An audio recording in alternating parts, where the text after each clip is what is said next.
ಎಲ್ಲಾ ಹಾನಿಯಿಂದ ಕೂದಲನ್ನು ರಕ್ಷಿಸುತ್ತೆ. ಬರೀ Amrit noni reach root premium hair oil. ಲೋಕ ಚುನಾವಣೆ ಆಯಿತು. ಅದಾದ ನಂತರ ವಿಧಾನ ಪರಿಷತ್ ಚುನಾವಣೆ ರಂಗೇರ್ತಾ ಇದೆ, ಅಖಾಡ ಕಾವೇರ್ತಾ ಇದೆ. ವಿಧಾನ ಪರಿಷತ್ ಚುನಾವಣಾ ತಯಾರಿ ಕಾಂಗ್ರೆಸ್ ಶುರು ಮಾಡಿಕೊಂಡಿದೆ. ಈಗಾಗಲೇ ವಿಧಾನ ಪರಿಷತ್ನ 6 ಕ್ಷೇತ್ರಗಳಿಗೆ ಚುನಾವಣಾ ದಿನಾಂಕ ಘೋಷಣೆ ಆಗಿದೆ. ಇದರ ಬೆನ್ನಲ್ಲೇ ತಯಾರಿಯೂ ಕೂಡ ಆರಂಭ ಆಗಿದೆ.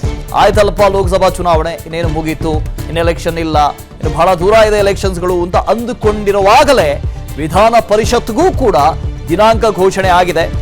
ಜೂನ್ 3ರಂದು ವಿಧಾನ ಪರಿಷತ್ ಚುನಾವಣೆಗೆ ಮತದಾನದ ಪ್ರಕ್ರಿಯೆ ಆಗುತ್ತೆ.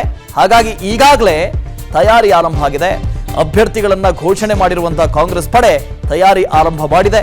ವಿಧಾನ ಪರಿಷತ್ ಚುನಾವಣೆ ಗೆಲುವಿಗಾಗಿ ಇವತ್ತು ಕೈ ರಣತಂತ್ರವನ್ನ ಹೆಣೆಯುತ್ತೆ. ರಣತಂತ್ರ ರೂಪಿಸುವುದಕ್ಕೆ ಸಭೆಯನ್ನು ಕೂಡ ಕರೆದಿದ್ದಾರೆ ಡಿಸಿಎಂ ಡಿಕೆ ಶಿವಕುಮಾರ್ ಹಾಗೂ ಸಿದ್ದರಾಮಯ್ಯ. ಕೆಪಿಸಿಸಿ ಕಚೇರಿಯ ಭಾರತ್ ಜೋಡೋ ಭವನದಲ್ಲಿ 11 ಗಂಟೆಗೆ ಸಭೆ ಇದೆ. ಈ ಸಭೆಯಲ್ಲಿ ಈ ಪರಿಷತ್ ಸ್ಥಾನಗಳನ್ನು ಕೂಡ ನಾವು ಗೆಲ್ಲಬೇಕು, 6ಕ್ಕೆ 6 ಕ್ಷೇತ್ರಗಳನ್ನು ಗೆಲ್ಲಬೇಕು ಅಂತ ರಣತಂತ್ರವನ್ನ ರಚನೆ ಮಾಡುವಂತ ಸಾಧ್ಯತೆ ಇದೆ. ಲೋಕಸಭೆ ಚುನಾವಣೆ ಆಯಿತು, ಅದಾದ ನಂತರ ಸ್ವಲ್ಪ ಜಾಲಿ ಮೂಡಲ್ಲಿದ್ರು, ಫ್ರೀ ಆಗಿದ್ರು, ಟ್ರಿಪ್ಗೆ ಹೋಗಿದ್ರು. ಅದನ್ನೆಲ್ಲ ಮುಗಿಸ್ಕೊಂಡು ಬಂದು ಈಗ ಮತ್ತೊಂದು ಚುನಾವಣೆಗೆ ಅಣಿ ಆಗ್ತಾ ಇದ್ದಾರೆ. ಅದು ಪರಿಷತ್ ಚುನಾವಣೆ. ಆ ಪರಿಷತ್ ಚುನಾವಣೆಯ 6 ಸ್ಥಾನಗಳನ್ನು ಗೆಲ್ಲಬೇಕು ಅಂತ ಒಂದು ರೀತಿಯಲ್ಲಿ ರಣತಂತ್ರವನ್ನು ಹೂಡೋದಕ್ಕೆ 11 ಗಂಟೆಗೆ ಸಭೆಯನ್ನು ಕರೆದಿದ್ದಾರೆ. ಜಿಲ್ಲಾ ಉಸ್ತುವಾರಿಗಳು, ಶಾಸಕರು, ಕೆಪಿಸಿಸಿಯ ಪದಾಧಿಕಾರಿಗಳು ಕೂಡ ಈ ಸಭೆಯಲ್ಲಿ ಭಾಗಿಯಾಗ್ತಾರೆ. ಇನ್ನು ಸಚಿವರು, ಶಾಸಕರು, ಕೆಪಿಸಿಸಿ ಪದಾಧಿಕಾರಿಗಳಿಗೆ ಟಾಸ್ಕ್ ಕೊಡುವಂತ ಸಾಧ್ಯತೆ ಇದೆ. ಈ ಸಭೆಯಲ್ಲಿ ಮುಖ್ಯಮಂತ್ರಿ ಸಿದ್ದರಾಮಯ್ಯ, ಡಿಸಿಎಂ ಡಿಕೆ ಶಿವಕುಮಾರ್ ಒಂದೊಂದು ಹಂತದಲ್ಲಿ ನಾಯಕರು ಇರ್ತಾರಲ್ಲ, ಅವರಿಗೆ ಒಂದೊಂದು ರೀತಿಯ ಟಾಸ್ಕ್ ಅನ್ನ ಹಂಚುವ ಸಾಧ್ಯತೆ ಇದೆ. ಶಾಸಕರ ಹೆಗಲಿಗೆ ಒಂದಷ್ಟು ಟಾಸ್ಕ್ಗಳು, ಪಕ್ಷದ ಅಧಿಕೃತ ಅಭ್ಯರ್ಥಿಯನ್ನು ಗೆಲ್ಲಿಸಬೇಕು ಅಂತ ಜವಾಬ್ದಾರಿ. ಇನ್ನು ಪ್ರತಿಯೊಬ್ಬರೂ ಕೂಡ ತಮ್ಮ ಬೂತ್ಗಳಲ್ಲಿ ಹೆಚ್ಚಿನ ಮತಗಳನ್ನು ಕೊಡಿಸಬೇಕು. ಮತ ಪ್ರಮಾಣವನ್ನು ಹೆಚ್ಚಿಸಿದ್ರೆ ಹೆಚ್ಚಿನ ಜವಾಬ್ದಾರಿಯನ್ನು ನೀಡ್ತೀವಿ, ನಿಮ್ಮನ್ನು ಮುಂದೆ ನಾವು ಪರಿಗಣಿಸ್ತೀವಿ, ಈ ಥರದನ್ನು ಹೇಳೋದು. ಹಿನ್ನಡೆಯಾದ್ರೆ ಒಂದು ವೇಳೆ ಕೊಟ್ಟಿರೋ ಹುದ್ದೆಗೂ ಕೋಕು ಕೊಡಬಹುದು. ಈ ತರದ ಪರೋಕ್ಷ ಸಂದೇಶವನ್ನು ರವಾನೆ ಮಾಡುವಂತ ಸಾಧ್ಯತೆ ಇದೆ. ನನ್ನ ಜೀವನದಲ್ಲಿ ನಾನು ಮಾತ್ರವಲ್ಲ, ನನ್ನ ಕೂದಲು ಕೂಡ ಆಗಿರ್ಬೇಕು ಸ್ಟ್ರಾಂಗ್ ಅಂಡ್ ಸ್ಟೈಲಿಶ್. ಬರೀ Amrit noni reach root premium hair oil ನೊಂದಿಗೆ. Reach root premium hair oil. ಇನ್ನು ಹನುಮಂತ್ ಇದ್ರ ಬಗ್ಗೆ ಮತ್ತೆ ಡೀಟೇಲ್ಸ್ ಅನ್ನು ಕೊಡ್ದು ಹೋಗ್ತಾರೆ. ಹನುಮಂತ್, ಒಂದ್ ಕಡೆಯಿಂದ ಚುನಾವಣೆ ಇದೆ, ಹೌದು, ಅದರ ಸಿದ್ಧತೆ ಆಗಬೇಕಲ್ವಾ? ಲೋಕಸಭೆ ಚುನಾವಣೆ ಮುಗೀತು, ಇನ್ನೆಲ್ಲ ಜಾಲಿ ಆಗಿದ್ದಾರೆ, ಎಲ್ಲ ಜಾಲಿ ಟ್ರಿಪ್ಪಿಗೆ ಹೋದ್ರು, ಒಂದು 4 ದಿನ ರಜಾ ಹಾಕೊಂಡ್ರು ಅಂತ ಇದ್ದಾಗ ಈಗ ಇನ್ನೊಂದು ಚುನಾವಣೆ, ಅದಕ್ಕೂ ಕೂಡ ಸಿದ್ಧತೆ ಆಗಬೇಕು. ಇವತ್ತು ಸಭೆಯನ್ನು ಕೂಡ ಕರೆದಿದ್ದಾರೆ.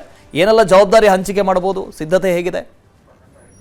ವಸುದೇವ್, ಕರ್ನಾಟಕ ವಿಧಾನ ಪರಿಷತ್ಗೆ ಶಿಕ್ಷಕರ ಕ್ಷೇತ್ರ 3 ಮತ್ತು ಪದವೀಧರ ಕ್ಷೇತ್ರ 3, ಒಟ್ಟು 6 ಕ್ಷೇತ್ರಗಳ ಶಿಕ್ಷಕರ ಮತ್ತು ಪದವೀಧರ ಕ್ಷೇತ್ರಗಳಿಗೆ ದ್ವೈವಾರ್ಷಿಕ ಈ ಚುನಾವಣೆ ಏನಿದೆ, ಈ ಚುನಾವಣೆಗೆ ಕಾಂಗ್ರೆಸ್ ತನ್ನ ಅಭ್ಯರ್ಥಿಗಳನ್ನು ಎಲ್ಲದಕ್ಕೂ ಮೊದಲೇ ಘೋಷಣೆಯನ್ನು ಮಾಡಿತ್ತು. ಅಂತಿಮವಾಗಿ ಮರಿತಿಬ್ಬೇಗೌಡರನ್ನ ಒಬ್ಬರನ್ನ ಹೊರತುಪಡಿಸಿದ್ರೆ ಉಳಿದಂಥ ಎಲ್ಲ ಅಭ್ಯರ್ಥಿಗಳನ್ನು ಕೂಡ ಘೋಷಣೆ ಮಾಡಿತ್ತು. ಅವರೆಲ್ಲರೂ ಕೂಡ ಈಗ ಆನ್ ಗ್ರೌಂಡಲ್ಲಿ ಕೆಲಸ ಮಾಡ್ತಾ ಇರುವಂಥದ್ದು. ಮರಿತಿಬ್ಬೇಗೌಡರು ಬಹುತೇಕ ಅವ್ರದೇ ಫೈನಲ್ ಆಗುತ್ತೆ, ಅವರನ್ನೇ ಅಭ್ಯರ್ಥಿಯಾಗಿ ಘೋಷಣೆ ಮಾಡ್ತಾರೆ. ಆದರೆ ಒಂದು ಅಭ್ಯರ್ಥಿಯಾಗಿ ಅವರೆಲ್ಲ ಅವ್ರ ಕೆಲಸವನ್ನ ಮಾಡಿದ್ರೆ ಮತ್ತೊಂದು ರೀತಿಯಲ್ಲಿ ಕಾಂಗ್ರೆಸ್ ಪಕ್ಷವಾಗಿ ಮತ್ತೆ ನಾಯಕರಾಗಿ, ಜಿಲ್ಲಾ ಉಸ್ತುವಾರಿಗಳಾಗಿ, ಶಾಸಕರಾಗಿ ಯಾರೆಲ್ಲ ಯಾವ ಜವಾಬ್ದಾರಿಗಳನ್ನು ತೆಗೆದುಕೊಳ್ಬೇಕು, ಕರ್ನಾಟಕ ವಿಧಾನಸಭೆ ಮತ್ತು ಲೋಕಸಭಾ ಚುನಾವಣೆಯಲ್ಲಿ ಯಾವ ರೀತಿ ಕೆಲಸ ಮಾಡಿದ್ರು ಬೂತ್ ಮಟ್ಟದ ಕಾರ್ಯಕರ್ತರು, ಅದೇ ರೀತಿಯಾಗಿ ಈ ಚುನಾವಣೆಯಲ್ಲೂ ಕೂಡ ಕೆಲಸ ಮಾಡಬೇಕು ಅನ್ನೋ ಒಂದಷ್ಟು ಟಾಸ್ಕ್ಗಳನ್ನು ಇವತ್ತು ಕೊಡುವಂತ ಸಾಧ್ಯತೆ ಇದೆ. ಆ ಕಾರಣಕ್ಕಾಗಿಯೇ ಆ ಒಂದು ಚುನಾವಣೆಯ ತಯಾರಿಕಾ ಕಾರಣಕ್ಕಾಗಿ ಇವತ್ತು ಕಾಂಗ್ರೆಸ್ ಕಚೇರಿಯಲ್ಲಿ ಒಂದು ಸಭೆಯನ್ನ, ಮಹತ್ವದ ಸಭೆಯನ್ನ ಕರೆದಿರುವಂಥದ್ದು. ಈ ಸಭೆಯಲ್ಲಿ ಉಸ್ತುವಾರಿ ಸಚಿವರುಗಳಿರ್ತಾರೆ, ಸ್ಥಳೀಯ ಶಾಸಕರು ಮತ್ತೆ ಕೆಪಿಸಿಸಿಯ ಪದಾಧಿಕಾರಿಗಳಿರ್ತಾರೆ. ಇಲ್ಲಿ ಪ್ರಮುಖವಾಗಿ ಲೋಕಸಭಾ ಚುನಾವಣೆಯಲ್ಲಿ ಯಾವ ರೀತಿ ಜಿದ್ದಿಗೆ ಬಿದ್ದು ಕೆಲಸ ಮಾಡಿದ್ರು ಅದೇ ರೀತಿಯಾಗಿ ಈ ಚುನಾವಣೆಯನ್ನ ಗೆಲ್ಲಿಸಿಕೊಳ್ಬೇಕು. ಯಾಕೆಂತ ಹೇಳಿದ್ರೆ ವಿಧಾನ ಪರಿಷತ್ನಲ್ಲಿ ಬಹುಮತ ಇಲ್ಲದೆ ಇದ್ರೆ ಬಿಲ್ಗಳು ಅಂತೂ ಬೀಳುವಂತಹ ಸಾಧ್ಯತೆಗಳಿರುವಂತಹ ಇರೋ ಕಾರಣಕ್ಕಾಗಿ ಚುನಾವಣೆಯನ್ನ ಗೆಲ್ಲುವಂತ ಮತ್ತೆ ಸಂಖ್ಯಾಬಲವನ್ನು ಹೆಚ್ಚಿಸಿಕೊಳ್ಳುವಂತಹ ಅನಿವಾರ್ಯತೆ ಕಾಂಗ್ರೆಸ್ ಇರುವಂತಹ ಕಾರಣಕ್ಕಾಗಿ ಇದನ್ನ ಎಲ್ಲರೂ ಕೂಡ ವೈಯಕ್ತಿಕವಾಗಿ ತೆಗೆದುಕೊಂಡು ಕೆಲಸ ಮಾಡಬೇಕು. ಯಾಕೆಂತ ಒಂದು ವೇಳೆ ಇಲ್ಲಿ ಕೆಲಸ ಮಾಡಿದ್ರೆ ಮುಂದಿನ ದಿನಗಳಲ್ಲಿ ಏನಾದರೂ ಹುದ್ದೆಗಳ ಸೃಷ್ಟಿಯಾಗಿರ್ಬೋದು ಅಥವಾ ಹುದ್ದೆಗಳನ್ನು ನೀಡುವಂತಹ ಸಂದರ್ಭದಲ್ಲಿ ಇದನ್ನ ಮಾನದಂಡವಾಗಿ ತೆಗೆದುಕೊಳ್ಳುವಂತಹ ಸಾಧ್ಯತೆಗಳಿದ್ದಾವೆ. ಒಂದು ವೇಳೆ ಏನಾದರೂ ಮಾಡಲಿಲ್ಲ ಅಂತ ಹೇಳಿದ್ರೆ ಸಿಗುವಂತಹ ಹುದ್ದೆಗೂ ಮತ್ತೆ ಕೊಟ್ಟಿರುವಂತಹ ಹುದ್ದೆಗೂ ಕೊಡುವಂತಹ ಸಾಧ್ಯತೆಗಳಿರುವಂತಹ ಸಂದೇಶವನ್ನ ಕೊಡುವಂತಹ ಎಲ್ಲಾ ಸಾಧ್ಯತೆಗಳು ಇರುವಂತದ್ದು. Vasudev, okay, thank you Hanumanth.